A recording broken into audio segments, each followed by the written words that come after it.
श्रीमद् भगवद गीता अध्याय 8 श्लोक 15। संबंध अब 2 श्लोकों में भगवान अपनी प्राप्ति का महात्म्य बताते हैं।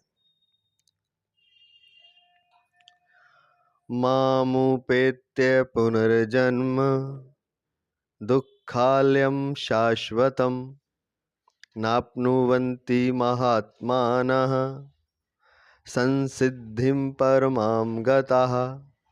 महात्मा लोग मुझे प्राप्त करके दुःखालय अर्थात दुखों के घर और अशाश्वत अर्थात निरंतर बदलने वाले पुनर्जन्म को प्राप्त नहीं होते, क्योंकि वे परम सिद्धि को प्राप्त हो गए हैं, अर्थात उनको परम प्रेम की प्राप्ति हो गई है। व्याख्या करने जा रहे हैं। प्रातः स्मरणीय, प्रातः वंदनीय, परम आदरणीय, भगवत तत्व प्रेम तत्व प्राप्त महापुरुष पूज्य महाराज श्री स्वामी राम सुखदास जी महाराज जी, उनके ग्रंथ साधक संजीवनी से महाराज जी के चरणों में अनंत दंडवत नमन करते हुए महाराज जी को प्रणाम करते हैं और उनसे आज्ञा लेते हुए उनके आशीर्वाद से व्याख्या शुरू करते हैं। व्याख्या। मामुपेत्य पुनर्जन्म डैश डैश डैश से लेकर संसिद्धिम परमाम गतः।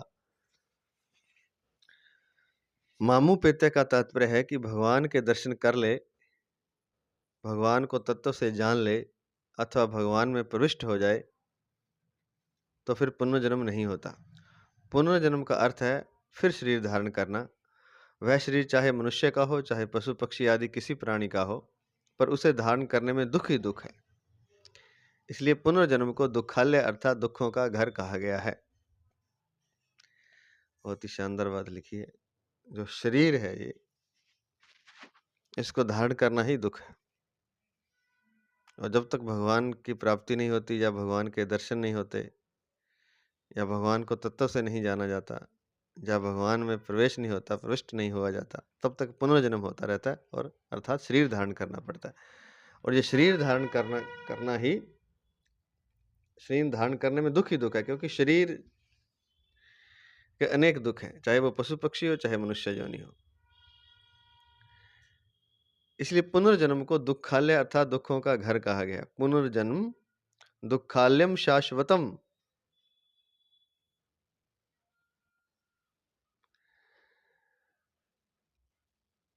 दुखालयम दुखालय अर्थात दुखों के घर और अशाश्वतम अर्थात निरंतर बदलने वाले पुनर्जन्म को जो प्राप्त होता है उससे तो दुख मिलते हैं, और उसको जो प्राप्त नहीं होता ना आपनुवंती, वे परम सिद्धि को प्राप्त हो गए, अर्थात उनको परम प्रेम की प्राप्ति हो गई है।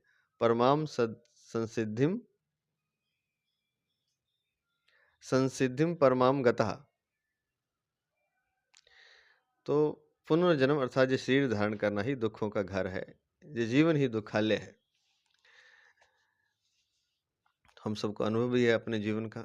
कोई एक किसी का भी जीवन उठा ले, दुख ही दुख है। दूसरों को दिखते हैं सुख, लेकिन उसे भीतर पता होता है कि मैं कितने दुखों से गुजर रहा हूँ। बाहर से जब व्यक्ति देखता है, गाड़ी है, मकान है, कोठी है, बंगला है, रिश्ते नाते हैं, बच्चे हैं, पति है, पत्नी है, माता पिता है, दिखता है दूसरों को, गाड़ी है, कार है, शरीर स्वस्थ दिखता है, लेकिन भीतर से वो जानता है जिसके साथ गुजर रही है, लगभग सबके साथ, लगभग क्या सबके साथ ही ऐसा होता है कि दुख ही दुख है जीवन में। हाँ, उसको केवल दुख नहीं लगते जो परमात्मा की शरण ले लेता है, परमात्मा का नाम ले लेता है। दुख तो उसको भी आते हैं पर लगते नहीं। जैसे गुरबाणी में लिखा है, ताती वाह न लग गई पार ब्रह्म शरण आई। ताती वाह न लग गई पार ब्रह्म शरण आई। जो ब्रह्म की, जो परमात्मा की शरण हो जाता है, उसे हवाएं तो गर्म चलती हैं, तत्ती गर्म हवाएं चलती हैं, पर उसे लगती नहीं, उसे महसूस नहीं होती। जो परमात्मा की शरण हो जाता है, तो दुख तो सबको है, केवल दुख से वो बचे हुए हैं जो परमात्मा की शरण है, नहीं तो ये दुखों का घर है। जो परमात्मा की शरण है वह भी जब वो साधक है तब भी वह कभी-कभी वह भी विचलित हो जाता है। तो दुख तो उसको भी कई बार स्पर्श कर जाते हैं, जब उसकी शरणागति में कमी होती है या मन हावी हो जाता है। और बाकी तो दुख से ही लिपटे हुए हैं, बाकी सब चाहे वो बाहर से कैसे भी दिखते हों, बड़े मकानों वाले, बड़े बंगलों वाले, बड़ी गाड़ियों वाले, बड़े पैसे वाले, बड़े फैक्ट्रियों के मालिक, मंत्री, प्रधानमंत्री, राष्ट्रपति, भीतर कोई ना कोई दुख है। बल्कि दुख ही दुख है, एक दुख नहीं है, कई दुख हैं। मरने के बाद यह प्राणी अपने कर्मों के अनुसार जिस योनि में जन्म लेता है, वहां जन्म काल में जेर से बाहर आते समय उसको वैसा कष्ट होता है जैसा कष्ट मनुष्य को शरीर की चमड़ी उतारते समय होता है।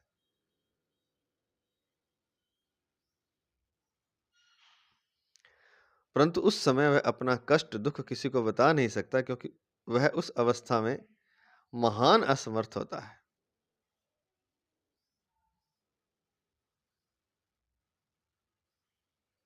जन्म के बाद बालक सर्वथा परतंत्र होता है, कोई भी कष्ट होने पर वह रोता रहता है पर बता नहीं सकता। थोड़ा बड़ा होने पर उसको खाने पीने की चीजें, खिलौने आदि की इच्छा होती है और उसकी पूर्ति न होने पर बड़ा दुख होता है। पढ़ाई के समय शासन में रहना पड़ता है, रातों जागकर अभ्यास करना पड़ता है तो कष्ट होता है।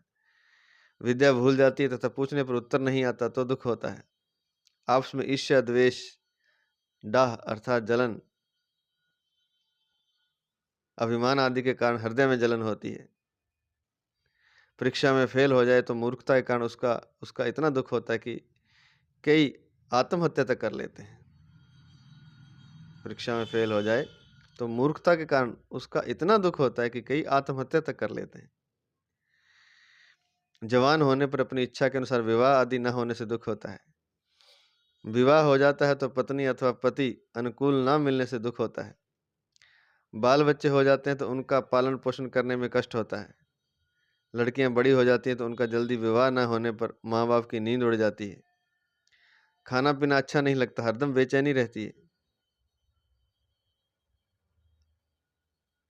वृद्धावस्था आने पर शरीर में असमर्थता आ जाती है। अनेक प्रकार के रोगों का आक्रमण होने लगता है। सुख से उठना बैठना, चलना फिरना, खाना पीना आदि भी कठिन हो जाता है।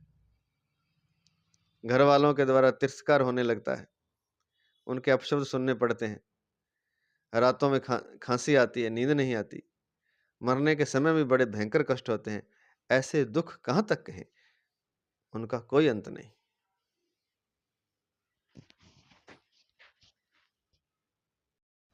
मनुष्य जैसा ही कष्ट पशु पक्षी आदि को भी होता है।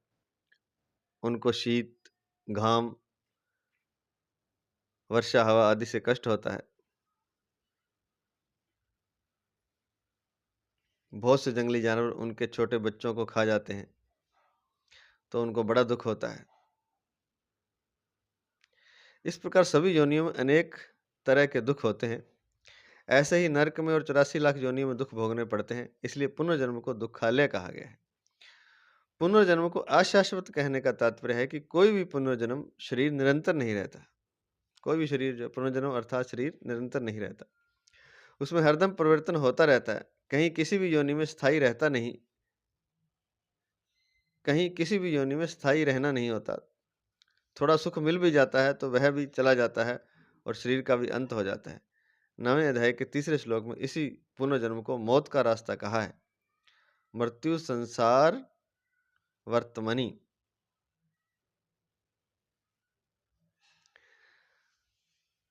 तो कहते हैं जैसे ही जन्म काल में जेर से बाहर आता है जीव, यह प्राणी, तो जब उसकी जेर उतारते हैं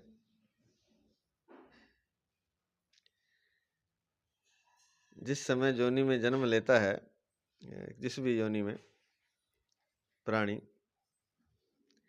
तो वहां जन्म काल में जेर से बाहर आते समय उसको वैसा कष्ट होता है जैसा कष्ट मनुष्य को चमड़ी उतारते समय होता है, क्योंकि जेर उसकी चमड़ी उसका हिस्सा होती है। तो जब वो उससे बाहर आता है, चाहे वो मनुष्य का जीव हो, तो अंदर वो जुड़ा होता है, उसके ऊपर एक परत होती है, तो उससे बाहर आता है तो ऐसा कष्ट होता है कि जैसे चमड़ी उतार रहे हैं, पर नहीं बता सकता क्योंकि कुछ कर ही नहीं सकता, असमर्थ होता है, महान असमर्थ होता है। उसके बाद फिर छोटा बच्चा तब नहीं बता सकता, कुछ कष्ट होता है, कोई उसको अंदर जलन हो रही है, जो कुछ खा रहा है, कुछ भी उसको कष्ट है तो बता नहीं सकता, फिर वो रोता है।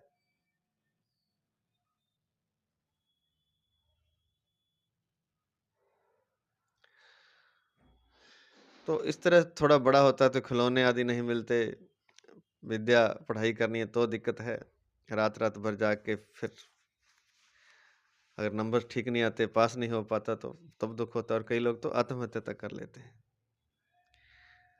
जवान होने पर विवाह आदि की समस्या, अपनी इच्छा अनुसार पति या पत्नी नहीं मिलता, बाल बच्चे हो जाते हैं तो उनका पालन पोषण करने में कष्ट होता है, लड़कियां बड़ी हो जाती हैं तो उनके विवाह की चिंता हो जाती है, और आजकल तो और भी चिंताएं हैं। अब तो ये जो पुस्तक लिखी थी तब थोड़ा ठीक था माहौल, अब तो ये फ्रेंडशिप और पता नहीं क्या कुछ चल गया है, नशा भी चल गया है। मतलब बच्चों की इतनी चिंता है माँ बाप को जिसका कोई हिसाब नहीं, चैन है ही नहीं। और फिर बच्चे हो जाएं तो आजकल बहुएं पत्नियां भी ऐसी आ रही हैं कि रुकेंगी कि नहीं रुकेंगी, तलाक होने लगे हैं। भयंकर समस्या आ गई है, भयंकर कलयुग आ गया है। मतलब गृहस्थ जीवन भी सही से नहीं कट रहा आजकल, मतलब बहुएं और पत्नियां तो पूछो ही मत, और कुछ जो लड़के मिल रहे हैं, जो पति हैं जिनसे शादी की गई है लड़कियों की, वो कुछ लोग नशा कर रहे हैं, उसके साथ कैसे जिंदगी गुजारे।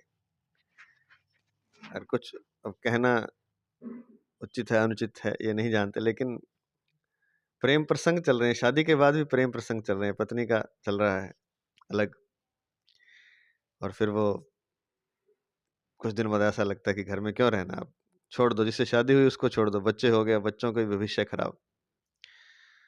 कोर्ट के भी कुछ नियम ऐसे हैं, किसके साथ रहे किसके साथ ना रहे, या तो माँ के साथ रहे या बाप के साथ रहे, तो भी बच्चे का तो भविष्य खराब, उसको प्यार नहीं मिल पा रहा।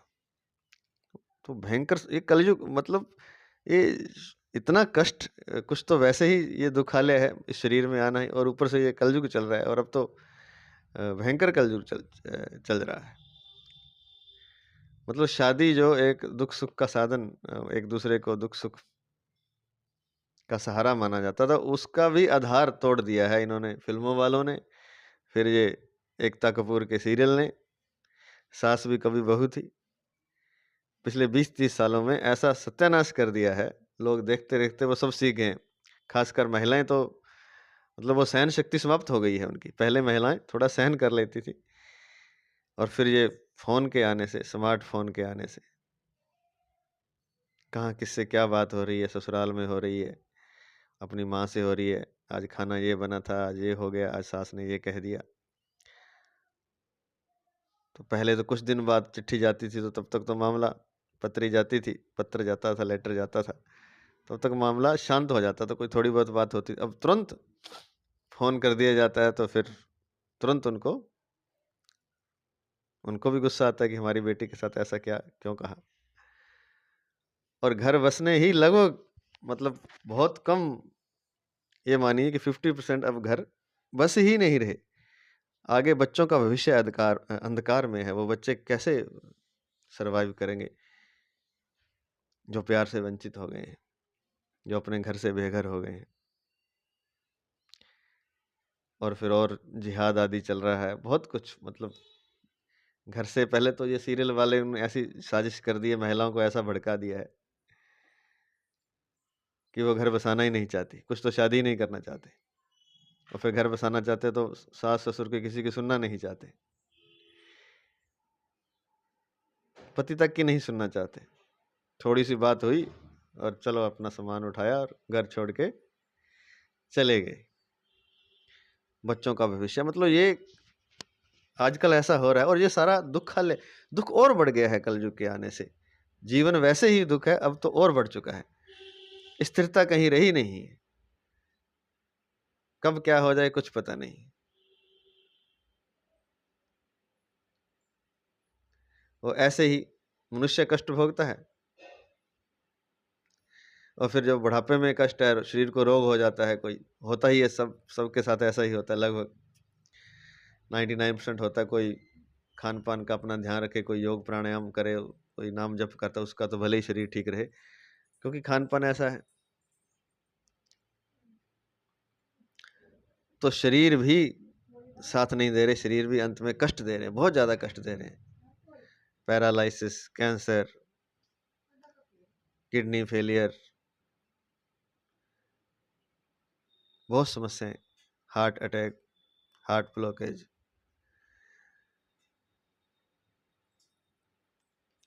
तो मरने के समय भी भयंकर कष्ट होते हैं। ऐसे दुख कहाँ तक हैं, उनका कोई अंत नहीं। और इसी तरह से पशु पक्षी आदि योनियों में भी दुख है। उनके बच्चों को जानवर खा जाते हैं, उनको कोई चोट पहुंचा देता है तो वो कुछ नहीं कर सकते, बता ही नहीं सकते, और कुछ उसका समाधान नहीं कर सकते।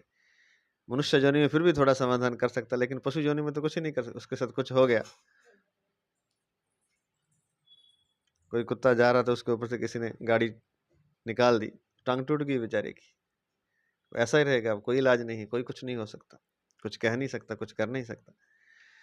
तो ऐसे ही नरक में और 84 लाख योनियों में दुख भोगने पड़ते हैं। इसलिए पुनर्जन्म को दुखालय कहा गया है। पुनर्जन्म को अशाश्वत कहने का तात्पर्य है कि कोई भी पुनर्जन्म शरीर निरंतर नहीं रहता, उसमें परिवर्तन होता रहता है।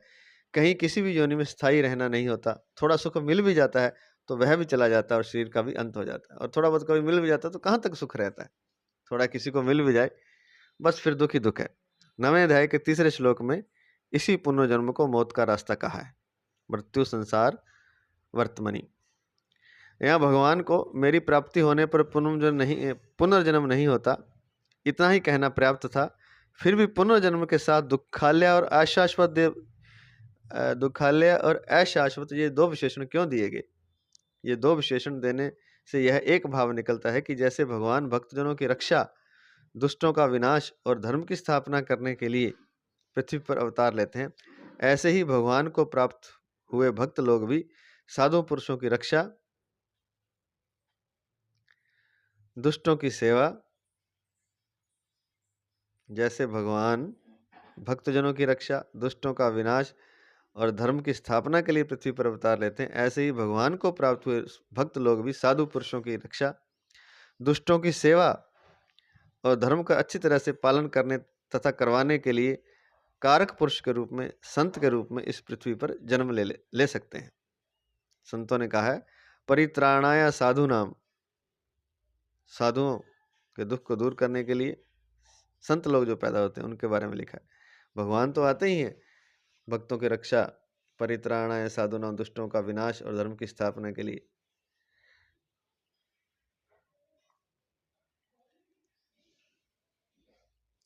लेकिन साधु लोग भी परित्राणाय साधु नाम, साधुओं के दुख को दूर करने के लिए, सज्जनों के दुख को दूर करने के, सेवाम कर्तुम च दुष्कृताम, दुष्टों की सेवा करने के लिए, ताकि उनको अच्छा बनाया जा सके।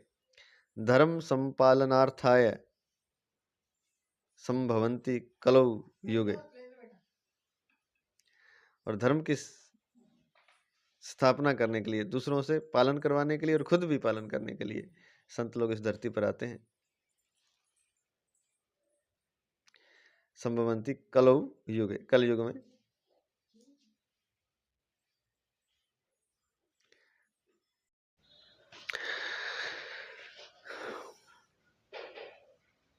तो दुष्टों की सेवा, साधु पुरुषों की रक्षा, भक्त लोग भी इस धरती पर जन्म लेते हैं कारक पुरुष के रूप में, धर्म का अच्छी तरह से पालन करने तथा करवाने के लिए।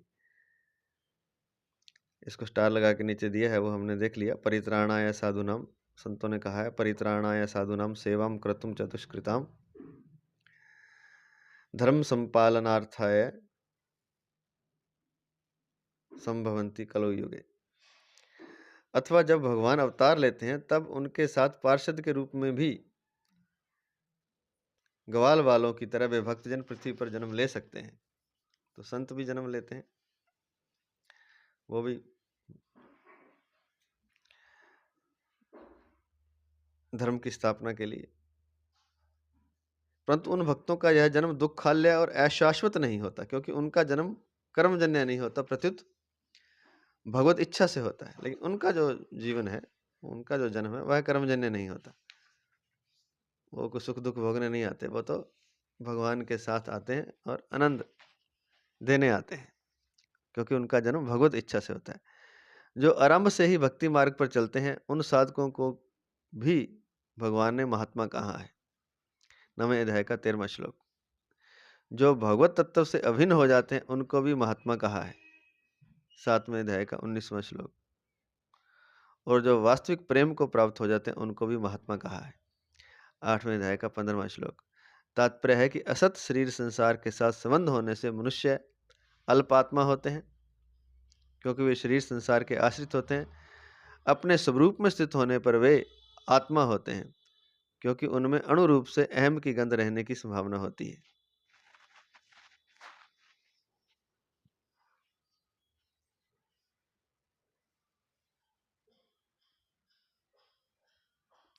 अपने स्वरूप में स्थित होने पर वे आत्मा होते हैं, क्योंकि उनमें अणु रूप से अहम की गंध रहने की संभावना होती है।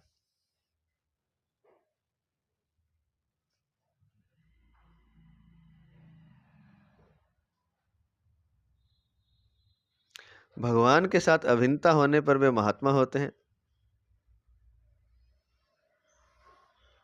क्योंकि वे भगवान निष्ठ होते हैं, उनकी अपनी कोई स्वतंत्र स्थिति नहीं होती। तो भगवान ने गीता में कर्म योग, ज्ञान योग आदि योगों में महात्मा शब्द का प्रयोग नहीं किया है।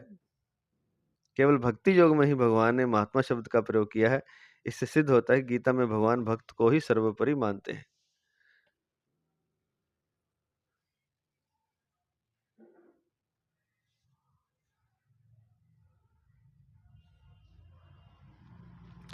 महात्माओं का पुनर्जन्म को प्राप्त न होने का कारण यह है कि वे परम सिद्धि को अर्थात परम प्रेम को प्राप्त हो गए हैं। संसिद्धिम परमाम गतः। संसिद्धिम स्टार लिख के दिया है नीचे। यहाँ सिद्धि शब्द के साथ सम उपसर्ग और परमाम विशेषण देने का तात्पर्य है कि इससे बढ़कर कोई भी सिद्धि नहीं है, कारण कि जीव भगवान का अंश है, और जब वह सर्वथा भगवान के समर्पित हो जाता है, तब कोई भी सिद्धि बाकी नहीं रहती। कारण कि जीव भगवान का अंश है, और जब वह सर्वथा भगवान के अर्पित हो जाता है, तब कोई भी सिद्धि बाकी नहीं रहती। तो जो भक्ति करता है, चाहे वो साधक है, शुरू में जो आरंभ से भक्ति मार्ग पर चलते हैं, वे भी महात्मा कहा है उनको भी भगवान ने। और जो भगवत तत्व से अभिन्न हो जाते हैं, उनको भी महात्मा कहा है। और जो वास्तविक प्रेम को भगवान के प्राप्त, उनको भी महात्मा कहा है। तो कहते हैं कि कर्म योग, ज्ञान योग आदि में कहीं भी महात्मा शब्द का प्रयोग नहीं किया, केवल भक्त के लिए ही महात्मा शब्द का प्रयोग किया। चाहे वो शुरुआत का भक्त हो, चाहे वो परमात्मा से अभिन्न हो गया, चाहे उसे परमात्मा का प्रेम मिल गया, भक्त तो महात्मा ही है। तो केवल भक्ति योग में ही भगवान ने महात्मा शब्द का प्रयोग किया। इससे सिद्ध होता है कि गीता में भगवान भक्ति को ही सर्वोपरि मानते हैं। जैसे लोभी व्यक्ति को जितना धन मिलता है, उतना ही उसको थोड़ा मालूम देता है, और उसकी धन की भूख उत्तरोत्तर बढ़ती रहती है, ऐसे ही अपने अंशी भगवान को पहचान लेने पर भक्त में प्रेम की भूख बढ़ती रहती है। उसको प्रतिक्षण वर्धमान, असीम, अगाध, अनंत प्रेम की प्राप्ति हो जाती है। प्रतिक्षण जो वर्धमान है, असीम है, अगाध है, अनंत प्रेम की प्राप्ति हो जाती है। वह प्रेम भक्ति की अंतिम सिद्धि है, उसके समान दूसरी कोई सिद्धि है ही नहीं। जब प्रेम की प्राप्ति हो जाती है, तो यह अंतिम सिद्धि है, इसके समान दूसरी कोई सिद्धि है ही नहीं। विशेष बात, गीता का अध्ययन करने से ऐसा असर पड़ता है कि भगवान ने गीता में अपनी भक्ति की बहुत विशेषता से महिमा गाई है। भगवान ने भक्त को संपूर्ण योगियों में युक्ततम, सबसे श्रेष्ठ कहा है। गीता 6 अध्याय का 47वां श्लोक।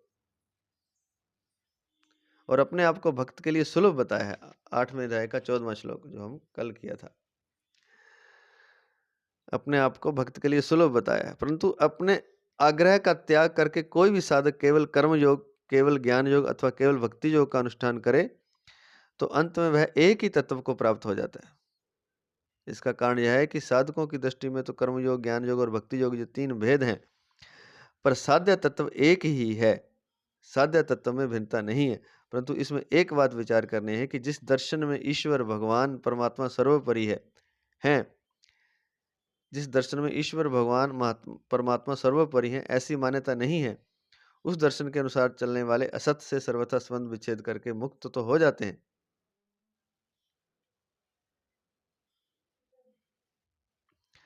पर अपने अंशों की स्वीकृति के बिना पर अपने अंशी की स्वीकृति के बिना उनको परम प्रेम की प्राप्ति नहीं होती, और परम प्रेम की प्राप्ति के बिना उनको प्रतिक्षण वर्धमान आनंद नहीं मिलता। उस प्रतिक्षण वर्धमान आनंद को, प्रेम को प्राप्त होना ही यहाँ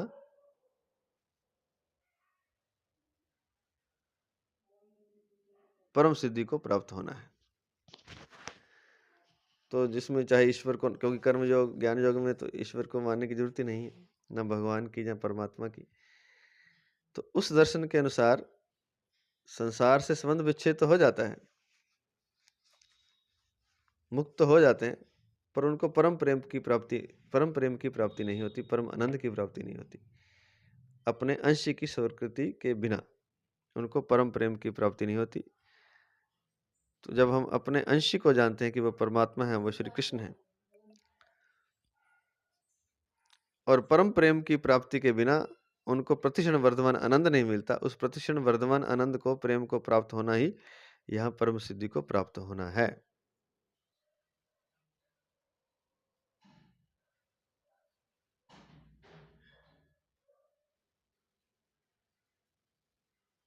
परिशिष्ट भाव। गीता के 7वें अध्याय में तो संसार को परमात्मा का स्वरूप कहा गया है, वासुदेवा सर्वम, 7वें अध्याय का 19वां श्लोक। पर यहाँ उसको दुखालय अर्थात दुखों का घर कहा गया है, दुखालयम। इसका तात्पर्य है कि जो मनुष्य संसारिक वस्तु, व्यक्ति और क्रिया से सुख लेता है, उसके लिए तो संसार भयंकर दुख देने वाला है। संसारिक किसी वस्तु से, किसी व्यक्ति से और किसी क्रिया से अगर वो सुख लेता है तो उसको तो संसार भयंकर दुख देगा। पर जो वस्तु और क्रिया से व्यक्तियों की सेवा करता है, उसके लिए संसार परमात्मा का स्वरूप है। सुख की आशा, कामना और भोग महान दुखों के कारण हैं। ये बार बार बताया जा चुका है, बार बार बताया जा चुका है, और ये बार बार हमें समझना है। जब तक हमारे हृदय में ये स्थित ना हो जाए, दृढ़ ना हो जाए, और जब तक हम संसार के सुख से विरक्त ना हो जाए। क्या कह रहे हैं कि 7वें अध्याय के 19वें श्लोक में तो कहा कि संसार ही परमात्मा है, वासुदेव सर्वम, सब कुछ परमात्मा है, परमात्मा के सिवाय कुछ है ही नहीं। संसार की हर वस्तु, व्यक्ति, पदार्थ सब परमात्मा है। और यहाँ कहा गया कि संसार तो दुखालयम है, दुखों का घर है। तो इसका क्या, ये दोनों बातें अलग अलग कैसे? तो बात इसलिए ये अलग अलग है कि जो संसार की वस्तु, व्यक्ति, पदार्थ, क्रिया से सुख लेता है, उसको ये संसार दुख ही देगा, उसके लिए दुख ही दुख है। संसार से सुख लेने जाएंगे तो दुख आएगा, पक्का माने। जैसे चूहा पिंजरे में रोटी खाने जाएगा तो तुरंत फटाक से गेट बंद हो जाएगा और फिर महान दुख हो जाए। हो सकता है उसे मार दिया जाए, हो सकता है ऐसी जगह पर छोड़ दिया जाए, कुछ भी हो सकता है। तो सुख लेने गया था ना, ऐसे ही ये बहुत बड़ी बात है, बहुत गहरी बात है, ये हमें शायद समझ में नहीं आती है। जहां भी हम सुख लेने जाते हैं वहीं हम फंस जाते हैं। किसी ने शादी करवा ली तो लेने तो सुख गया है, लेकिन उसके पीछे फिर एक लंबा दुख है।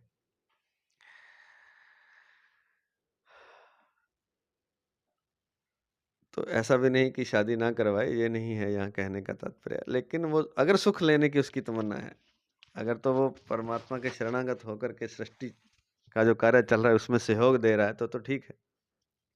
लेकिन अगर वो सुख लेने गया है तो फिर दुख मिलता ही मिलता है, मिलना ही मिलना है। तो उसके लिए जो संसार के वस्तु, व्यक्ति, पदार्थ, क्रिया से सुख लेता है, उसके लिए तो संसार भयंकर दुख देने वाला है।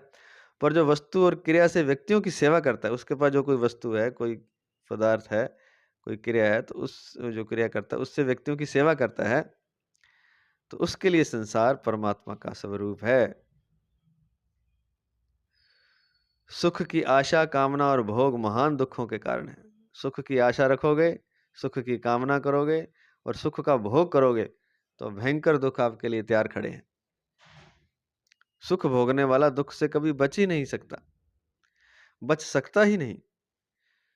सुख भोगने वाला दुख से कभी बच सकता ही नहीं। यह अकाट्य नियम है। इसलिए वस्तु, व्यक्ति और क्रिया से सुख लेना ही नहीं है।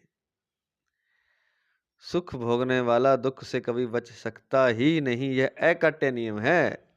इसको काट नहीं सकते। अब ये कितनी, लेकिन अब सुख नहीं लेगा तो संसार में करेगा क्या? फिर वो कहेगा संसार में मैंने क्या करना, ये तो सबको वैरागी बना रहे हैं। लेकिन सच ऐसा ही है। हम देख रहे हैं, सुख लेने जाते हैं, हमने कितने सुख लेने की कोशिश की और उसमें से सुख भी आया होगा थोड़ा बहुत, लेकिन उसमें से दुख ही निकला है, दुख ही निकलता है। और बुढ़ापे तक आते आते तो भयंकर दुख हो जाता है। यह अकाट्य नियम है। जो शरीर जो है, जिससे हमने कितने सुख लिए, खाने पीने के सुख, भोग करने के सुख,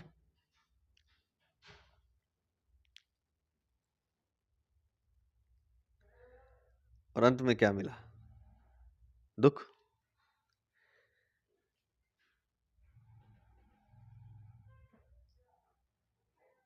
यह अकाट्य नियम है। बस इसको जो समझ जाएगा वो संसार से वैरागी भी हो जाएगा और साधना में भी उतर जाएगा।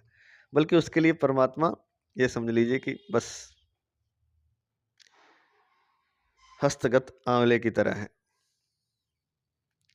जैसे हथेली पर आंवला रखा हो। फिर से सुन लें, सुख भोगने वाला दुख से कभी बच सकता ही नहीं, यह अकाट्य नियम है। इसलिए वस्तु, व्यक्ति और क्रिया से सुख लेना ही नहीं है। लेने जाएंगे तो फिर बचेंगे नहीं, फिर तो फंस जाएंगे।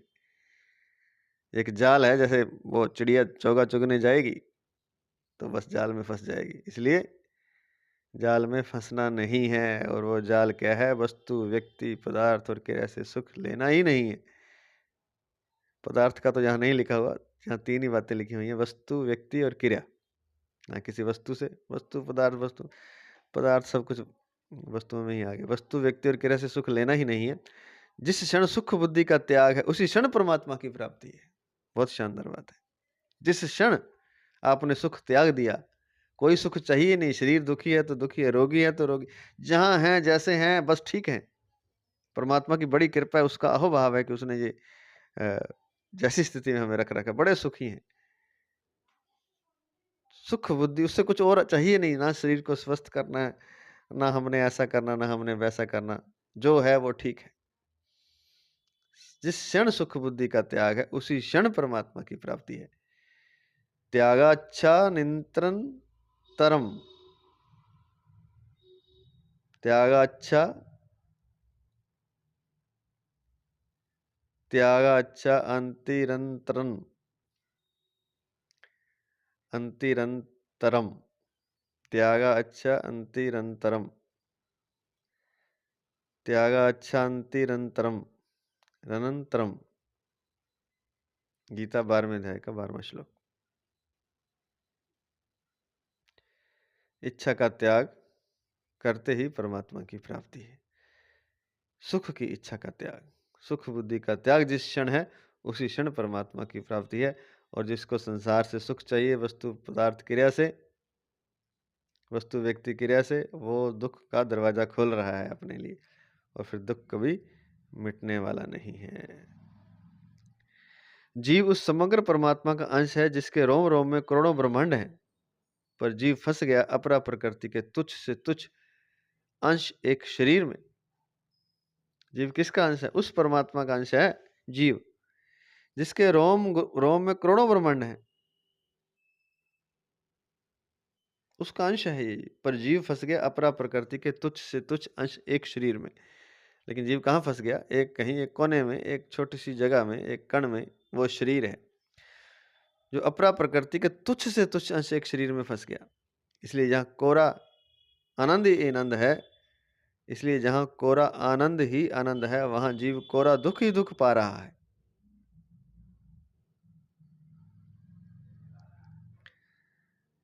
जैसे गाय के थनों में यहाँ केवल दूध ही दूध है, वहां रहकर चीचड़ केवल खून ही खून पीता है।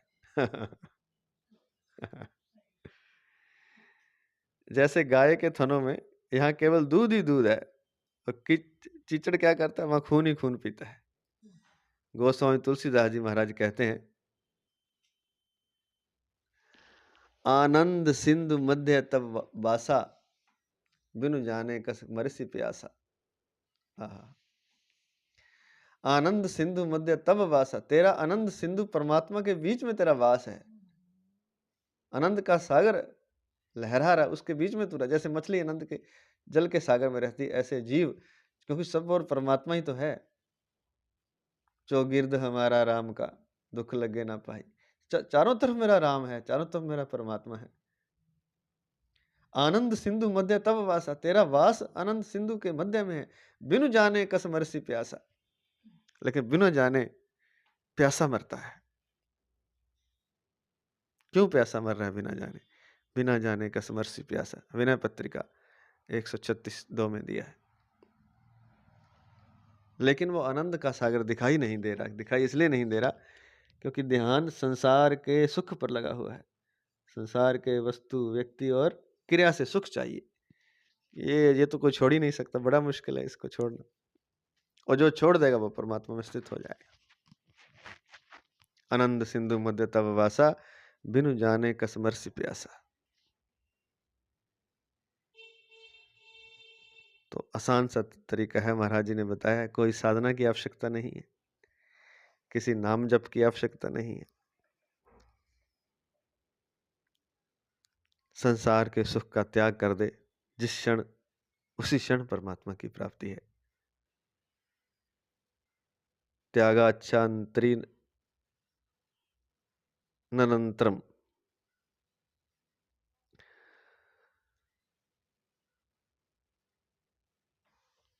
जिस क्षण त्याग कर दे सुख का, सुख बुद्धि का, उसी क्षण परमात्मा की प्राप्ति है। और जो त्याग नहीं करता, जो सुख भोगने जाएगा, सुख की आशा, कामना और भोग महान दुखों के कारण है। सुख भोगने वाला कभी दुख से बच नहीं सकता।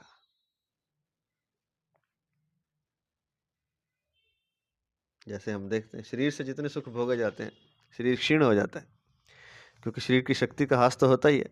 और वो हास धीरे धीरे, तो उस समय तो पता नहीं चलता। शरीर से भोगते समय, चाहे वो शब्द, स्पर्श, रस, रूप, गंध, किसी का भी सुख भोग रहा है, तो इंद्रियां जैसे जैसे रस भोगती हैं, वैसे वैसे वो क्षीण होती हैं और शरीर की शक्ति क्षीण होती है। और फिर धीरे धीरे वो जो बुढ़ापे में जाके पता चलता है कि वो शरीर क्षीण हो गया, क्योंकि उसका जो ऊर्जा थी वो इंद्रियों ने छीन ली है, विषयों ने छीन ली है। तो फिर से सुन लें, एक ही बात है, यही बात समझ में आ जाए तो बहुत बड़ी बात है कि सुख भोगने वाला दुख से कभी बच नहीं सकता। अकाट्य नियम है। इसलिए वस्तु और व्यक्ति और क्रिया से सुख लेना ही नहीं है। जिस क्षण सुख बुद्धि का त्याग है, उसी क्षण परमात्मा की प्राप्ति है।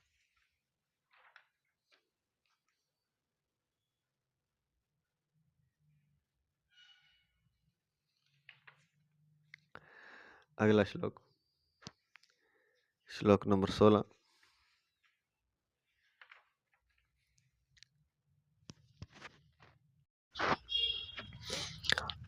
ब्रह्म भुवनाल्लोकाः पुनरावृत्तिनोऽर्जुन मामुपेत्य तु कौन्तेय पुनर्जन्म न विद्यते।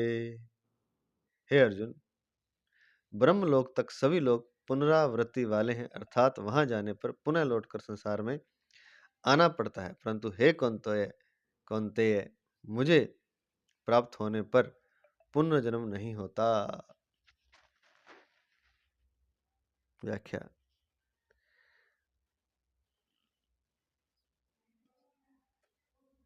ब्रह्म भुवनाल्लोकाः पुनरावर्तिनो अर्जुन। स्टार लिख के दिया है नीचे। ब्रह्म भुवनात् पद में जो आ शब्द आया है, उसके दो अर्थ होते हैं।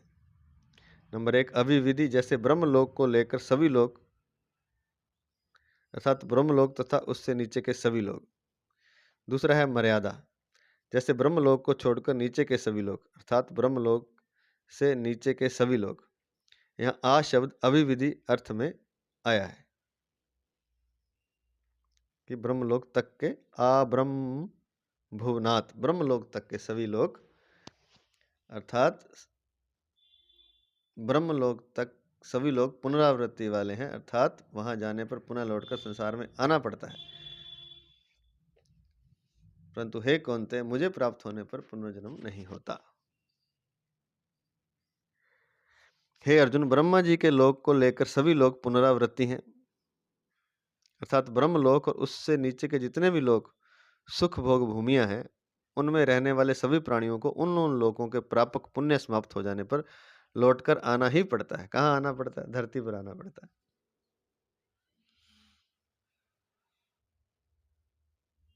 ब्रह्मलोक समेत सभी लोग पुनरावृत्ति को प्राप्त होते हैं। जितनी भी भोग भूमियां हैं, ये भोग करने के लिए स्वर्ग लोक है, वहां भोग है। जिसने पुण्य किए वो खूब भोग भोगे जाकर के वहां। तो लेकिन जब भोगों पुण्य समाप्त हो जाएगा तो नीचे फिर आना पड़ेगा। जितनी भी भोग भूमियां हैं, उन सब में ब्रह्मलोक को श्रेष्ठ बताया गया है। मात्र पृथ्वी मंडल का राजा हो और उसका धन धान्य से संपन्न राज्य हो, स्त्री पुरुष परिवार आदि सभी उसके अनुकूल हो, उसकी युवावस्था हो तथा शरीर निरोग हो, यह मृत्यु लोक का पूर्ण सुख माना गया है। क्या पूर्ण सुख क्या है? कि पृथ्वी का वो राजा हो, धन धान्य, और पृथ्वी का राजा तो धन की तो कमी होगी क्या, धन धान्य से उसका संपन्न राज्य हो, उसकी स्त्री पुरुष परिवार आदि सभी उसके अनुकूल हो, पत्नी बच्चे परिवार सारा उसके अनुकूल हो, और वो युवा हो तथा शरीर भी अस्वस्थ हो, तो यह मृत्यु लोक का पूर्ण सुख माना गया है। इससे बड़ा सुख क्या है? ये तो सबसे बड़ा सुख है। राजा भी है, धन धान्य भी, सब कुछ है। तो ये मृत्यु लोक का पूर्ण सुख माना है। मृत्यु लोक के सुख से 100 गुना अधिक सुख मर्त्य देवताओं का है। इससे ज्यादा सुख, 100 गुना ज्यादा सुख देवताओं का है।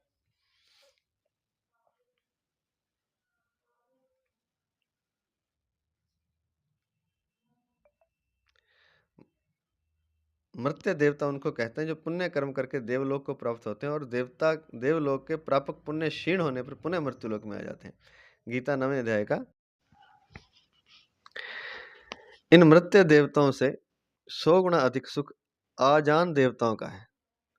आजान देवता वे कहलाते हैं जो कल्प के आदि में देवता बने हैं और कल्प के अंत तक देवता बने रहेंगे। इन आजान देवताओं से 100 गुना अधिक सुख इंद्र का माना गया है। इंद्र के सुख से 100 गुना अधिक सुख ब्रह्मलोक तक का माना गया है, ब्रह्मलोक का माना गया है। इस ब्रह्मलोक के सुख से भी अनंत गुना सुख, अधिक सुख भगवत प्राप्त तत्वज्ञ जीवन मुक्त महापुरुष का माना गया है। तात्पर्य यह है कि पृथ्वी मंडल से लेकर ब्रह्मलोक तक का सुख सीमित, परिवर्तनशील और विनाशी है, परंतु भगवत प्राप्ति का सुख अनंत है।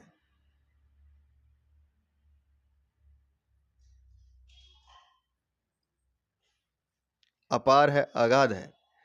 यह सुख कभी नष्ट नहीं होता। अनंत ब्रह्म और अनंत ब्रह्मांड समाप्त हो जाएं तो भी यह परमात्म प्राप्ति का सुख कभी नष्ट नहीं होता, सदा बना रहता है।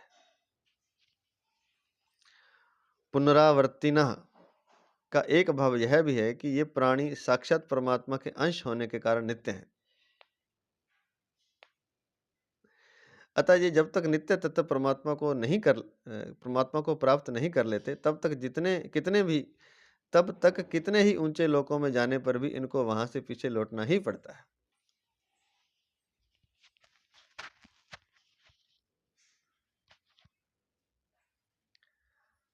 अतः ब्रह्मलोक आदि ऊंचे लोकों में जाने वाले भी पुनर्जन्म को प्राप्त होते हैं, क्योंकि यह नियम है परमात्मा कि परमात्मा का अंश है, और जब तक वह अपने अंश को नहीं प्राप्त कर लेता, तब तक चाहे वो ब्रह्मलोक में भी चला जाए, वहां से भी इसको आना ही पड़ता है कभी न कभी। अतः ब्रह्मलोक आदि ऊंचे लोकों में जाने वाले भी पुनर्जन्म को प्राप्त होते हैं। यहाँ एक शंका होती है कि संतों, भक्तों, जीवन मुक्तों और कारक पुरुषों के दर्शन मात्र से जीव का कल्याण हो जाता है, और ब्रह्मा जी स्वयं कारक पुरुष हैं तथा भगवान के भक्त भी हैं। ब्रह्मलोक में जाने वाले ब्रह्मा जी के दर्शन करते ही हैं, फिर उनकी मुक्ति क्यों नहीं होती?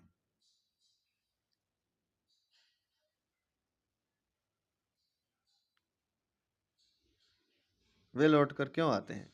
इसका समाधान यह है कि वास्तव में कल्याण दर्शन मात्र से नहीं होता, प्रत्युत अपनी भावना विशेष होने से होता है।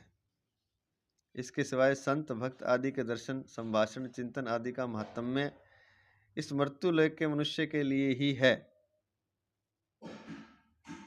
संत भक्त आदि के दर्शन, संभाषण, चिंतन आदि का महात्म्य इस मृत्युलोक के मनुष्य के लिए ही है, कारण कि यह मनुष्य शरीर केवल भगवत प्राप्ति के लिए ही मिला है, भगवत प्राप्ति के लिए ही मिला है। अतः मनुष्य को भगवत प्राप्ति का कोई भी और किंचन मात्र भी मुक्ति का उपाय मिल जाता है। अतः मनुष्य को भगवत प्राप्ति का कोई भी और किंचन मात्र भी मुक्ति का उपाय मिल जाता है, तो अपनी भावना के अनुसार वह मुक्त हो सकता है।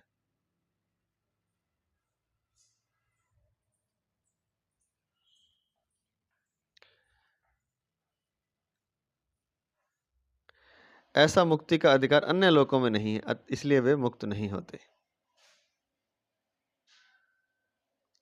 तो मनुष्य को भगवत प्राप्ति का कोई भी और किंचन मात्र भी मुक्ति का उपाय मिल जाता है। और क्या है वो उपाय? संत भक्त आदि के दर्शन, संभाषण, उनका भाषण सुनना, उनसे बात करना, उनका चिंतन करना, उनका स्पर्श हो जाए तो कहना ही क्या है। तो इनसे भी व्यक्ति मुक्त हो जाता है। तो अपनी भावना के अनुसार हो जाता है वह मुक्त। अगर मुक्ति की उसकी इच्छा है, भावना है और श्रद्धा भाव है, तो मनुष्य को भगवत प्राप्ति का कोई भी और किंचन मात्र भी मुक्ति का उपाय मिल जाता है। तो अपनी भावना के अनुसार वह मुक्त हो सकता है। केवल मुक्ति का अधिकार अन्य लोकों में नहीं, इसलिए वे मुक्त नहीं होते।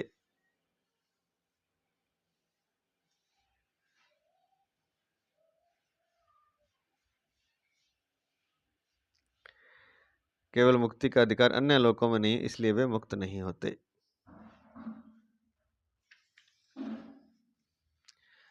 हाँ, उन लोकों में रहने वालों में किसी की मुक्त होने के लिए तीव्र लालसा हो जाती है तो वह भी मुक्त हो जाता है। ऐसे ही पशु योनियों में भी भक्त हुए हैं, पर ये दोनों ही अपवाद रूप से हैं, अधिकारी रूप से नहीं है। अगर वहाँ के लोग भी अधिकारी माने जाएं तो नरकों में जाने वाले सभी की मुक्ति हो जानी चाहिए, क्योंकि उन सभी प्राणियों को परम भागवत कारक पुरुष यमराज के दर्शन होते ही हैं। पर ऐसा शास्त्रों में न देखा और न सुना ही जाता है। इससे सिद्ध होता है कि उन लोकों में रहने वाले प्राणियों का भक्त आदि के दर्शन से कल्याण नहीं होता। विशेष बात,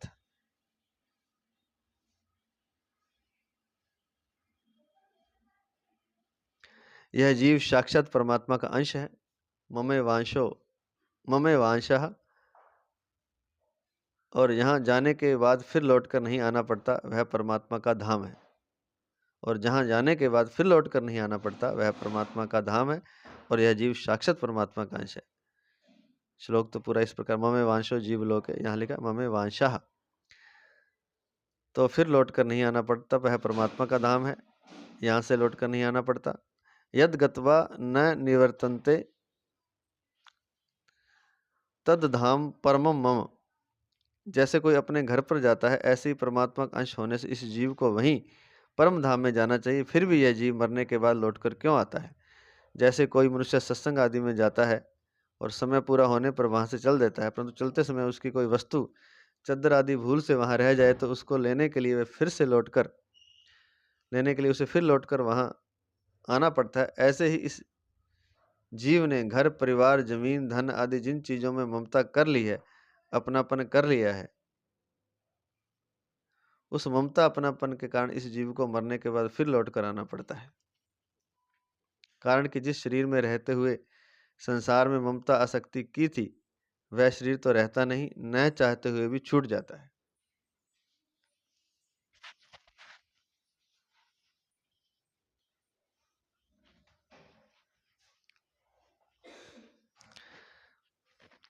कारण कि जिस शरीर में रहते हुए संसार में ममता आसक्ति की थी,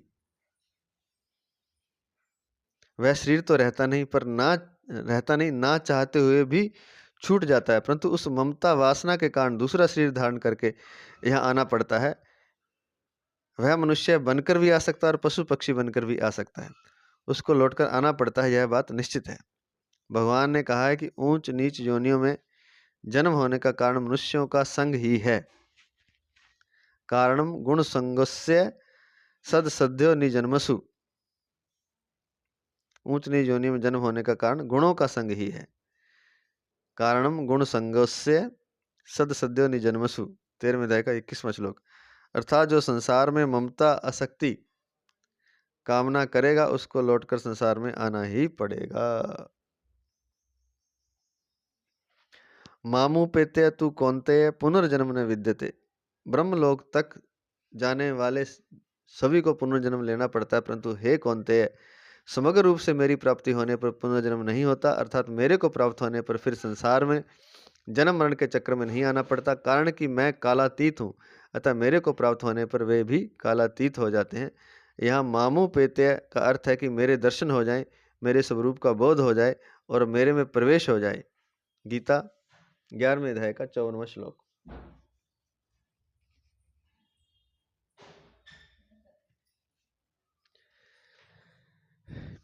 यहाँ मामू पेत्य का अर्थ है कि मेरे दर्शन हो जाएं, मेरे स्वरूप का बोध हो जाए और मेरे में प्रवेश हो जाए। तय समग्र रूप से मेरी प्राप्ति होने पर पुनर्जन्म नहीं होता, अर्थात मेरे को प्राप्त होने पर फिर संसार में जन्म मरण के चक्र में नहीं आना पड़ता, कारण कि मैं कालातीत हूँ, अतः मेरे को प्राप्त होने पर वे भी कालातीत हो जाते हैं। यहाँ मामू पेत्या का अर्थ है कि मेरे दर्शन हो जाए, मेरे स्वरूप का बोध हो जाए और मेरे में प्रवेश हो जाए। गीता 11वें अध्याय का 54वां श्लोक। तो चाहे मेरे दर्शन हो जाए, चाहे मेरे स्वरूप का बोध हो जाए, चाहे मेरे में प्रवेश हो जाए, तो फिर वो प्राप्त उस काम बन गया उसका, बार बार नहीं आना पड़ता। मेरे को प्राप्त होने पर पुनर्जन्म क्यों नहीं होता, अर्थात जीव लौटकर संसार में क्यों नहीं आता? क्योंकि जीव मेरा अंश है और मेरा परम धाम ही इसका वास्तविक घर है। ब्रह्मलोक आदि लोक इसका घर नहीं है, इसलिए इसको वहां से लौटना पड़ता है। जैसे रेलगाड़ी का जहां तक का टिकट होता है वहां तक ही मनुष्य उसमें बैठ सकता है, उसके बाद उसे उतरना ही पड़ता है, परंतु वह अगर अपने घर में बैठा हो तो उसे उतरना नहीं पड़ता। ऐसे ही जो देवताओं के लोक में गया है वह मानो रेलगाड़ी में बैठा हुआ है, इसलिए उसको एक दिन नीचे उतरना ही पड़ेगा, परंतु जो मेरे को प्राप्त हो गया है वह अपने घर में बैठा हुआ है, इसलिए उसको कभी उतरना नहीं पड़ेगा। तात्पर्य यह है कि भगवान को प्राप्त किए बिना ऊंचे से ऊंचे लोकों में जाने पर भी कल्याण नहीं होता, अतः साधक को ऊंचे लोकों के भोगों की किंचन मात्र भी इच्छा नहीं करनी चाहिए। ब्रह्मलोक तक जाकर फिर पीछे लौटकर आने वाले अर्थात जन्म मरण रूप बंधन में पड़ने वाले पुरुष आसुरी संपत्ति वाले होते हैं, क्योंकि आसुरी संपत्ति से ही बंधन होता है। निबंध्यासुरी मता।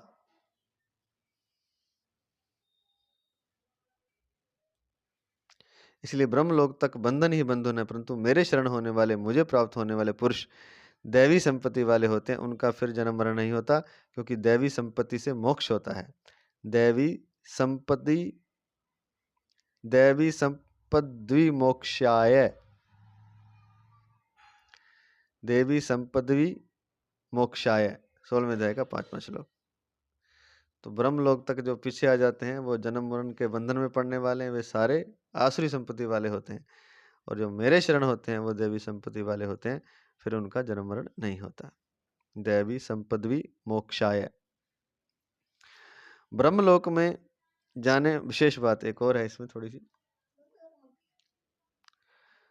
ब्रह्मलोक में जाने वाले पुरुष दो तरह के होते हैं, एक तो जो ब्रह्मलोक के सुख का उद्देश्य रखकर यहाँ बड़े बड़े पुण्य कर्म करते हैं तथा उसके फल स्वरूप ब्रह्मलोक का सुख भोगने के लिए ब्रह्मलोक में जाते हैं।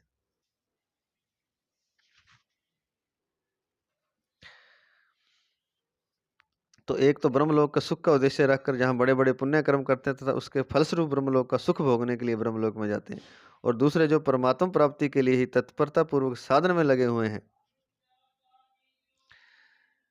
परंतु प्राणों के रहते रहते परमात्मा प्राप्ति हुई नहीं और अंत काल में भी किसी कारण विशेष से साधन से विचलित हो गए, तो वे ब्रह्मलोक में जाते हैं और वहां रहकर महाप्रलय में ब्रह्मा जी के साथ ही मुक्त हो जाते हैं।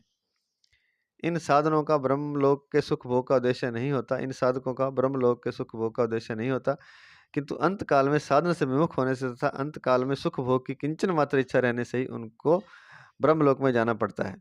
इस प्रकार ब्रह्मलोक का सुख भोग को ब्रह्मा जी के साथ मुक्त होने को कर्म मुक्ति कहते हैं। परंतु जिन साधकों को यही यही बोध हो जाता है, वे यहीं ही मुक्त हो जाते हैं, यहाँ ही मुक्त हो जाते हैं, उनको इसको सद्यो मुक्ति कहते हैं, तुरंत हो जाती है। और क्रम मुक्ति फिर वो ब्रह्मा जी जिस लोक में चले जाएंगे, खासकर ब्रह्मा जी के लोक में जाते हैं, जो साधना करते हैं विचलित हो जाते हैं, तो फिर जब ब्रह्मा जी जब मुक्त होंगे कल्प के अंत आने पर महाप्रलय के समय, तभी वे मुक्त होते हैं। तो ये क्रम मुक्ति हुई। क्यों होता है ये? क्योंकि थोड़ी बहुत कोई इच्छा रह जाती है, अंतःकरण में सुख भोग की किंचन मात्र इच्छा रहने से उनको ब्रह्मलोक में जाना पड़ता है।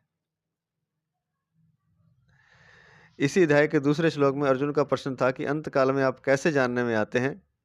इसका उत्तर भगवान ने 5वें श्लोक में दिया। फिर 6ठे श्लोक में अंतकालीन गति का सामान्य नियम बताया और 7वें श्लोक में अर्जुन को सब समय में स्मरण करने की आज्ञा दी। इस 7वें श्लोक का 14वें श्लोक से संबंध है। बीच में 8वें से 13वें श्लोक तक सगुण निराकार और निर्गुण निराकार की बात प्रसंग से आ गई है। 8वें से 16वें श्लोक तक के 9 श्लोकों से यह सिद्ध होता है कि भगवान श्री कृष्ण ही सर्वोपरि पूर्ण परमात्मा है। वे ही समग्र परमात्मा है। उनके अंतर्गत ही सगुण निराकार और निर्गुण निराकार आ जाते हैं। अतः इनका प्रेम प्राप्त करना ही मनुष्य का परम पुरुषार्थ है।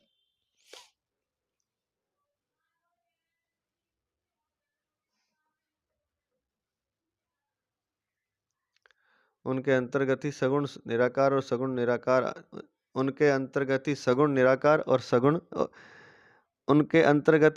निराकार और निर्गुण निराकार आ जाते हैं। अतः इनका प्रेम प्राप्त करना ही मनुष्य का परम पुरुषार्थ है। परिशिष्ट भाव। यहाँ कोई शंका कर सकता है कि ब्रह्मलोक तक सभी लोग भगवान के ही स्वरूप हैं। वासुदेवा सर्वम, फिर उन लोकों में जानने वालों का संसार में पुनर्जन्म क्यों होता है। इसका समाधान यह है कि उन लोकों में जाने वाले मनुष्य उन लोकों को भगवान का स्वरूप नहीं समझते, प्रत्युत भोग सामग्री समझते हैं। गीता 9वें अध्याय का 23वां श्लोक। वे सुख भोग के उद्देश्य से ही ब्रह्मलोक आदि में जाते हैं, इसलिए उनको कर्म फल के रूप में ब्रह्मलोक तक के लोकों की प्राप्ति होती है और उनका पुनर्जन्म मिटता नहीं। पुनर्जन्म सुखासक्ति के कारण ही होता है। इसलिए यहाँ अब्रह्म भुवनाल्लोकः कहने का तात्पर्य है कि सांसारिक सुखों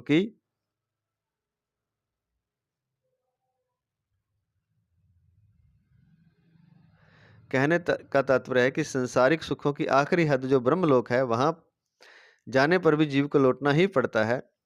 अनंत ब्रह्मांडों का सुख मिलकर भी जीव को सुखी नहीं कर सकता। उसकी आफत जन्म मरण नहीं मिटा सकता। अतः संसार से सुख की आशा करने वाला केवल धोखे में रहता है। ब्रह्मलोक में 2 प्रकार के मनुष्य जाते हैं। एक तो सुख भोग के लिए ब्रह्मलोक जाते हैं और फिर लौटकर संसार में आते हैं, और दूसरे क्रम मुक्ति वाले ब्रह्मलोक जाते हैं और ब्रह्मा जी के साथ मुक्त हो जाते हैं। गीता 8वें अध्याय का 24वां श्लोक। वे कर्म मुक्ति वाले लौटकर संसार में नहीं आते, तो यह उनके उद्देश्य की महिमा है, ब्रह्मलोक की महिमा नहीं है। ब्रह्मलोक तो पुनरावृत्ति ही है, क्योंकि वहां कोई भी सदा नहीं रह सकता। न भोगी सदा रहता है, न योगी कर्म मुक्ति वाला सदा रहता है। ब्रह्मलोक तक सब कर्म फल है। जब कर्म मात्र आदि अंत वाला नाशवान होता है, तो फिर उसका फल अविनाशी कैसे हो सकता है। जब कर्म मात्र आदि अंत वाला अर्थात नाशवान होता है, तो उसका फल अविनाशी कैसे हो सकता है। मामू पेत्य में माम पद समग्र परमात्मा का वाचक है और परा और अपरा दोनों का मालिक है। उसको प्राप्त होने के बाद फिर दुखालय संसार में जन्म नहीं होता। हाँ, उनको प्राप्त हुए मनुष्य उनकी इच्छा से कारक महापुरुष के रूप में अथवा भगवान के अवतार के समय संसार में आ सकते हैं, परंतु उनका वह जन्म कर्मों के अधीन नहीं होता, प्रत्युत भगवान की इच्छा से होता है। तो जो माम शब्द है वो परमात्मा का वाचक है, समग्र परमात्मा का मामूपेत्य में जो परा और अपरा दोनों का मालिक है। उसको प्राप्त होने के बाद फिर दुखालय संसार में नहीं जन्म होता। हाँ, उसको प्राप्त हुए मनुष्य, परमात्मा को जो प्राप्त हुए मनुष्य हैं, उनकी इच्छा से, परमात्मा की इच्छा से कारक महापुरुष के रूप में अर्थात दूसरों को तारने के लिए संत आदि के रूप में अथवा भगवान के अवतार के समय संसार में आ सकते हैं, परंतु उनका यह जन्म कर्मों के अधीन नहीं होता, प्रति भगवान की इच्छा से होता। वो कर्मों के अधीन नहीं आते, दुख भोगने नहीं आते। वे तो अपने आनंद को सबको बांटने आते हैं, सबको परमात्मा के रास्ते पर चलाने आते हैं, सबको सुख देने आते हैं, सबको परमात्मा से मिलवाने आते हैं। तो आज इतना ही। जय श्री कृष्ण, जय जय श्री कृष्ण, जय जय श्री कृष्ण।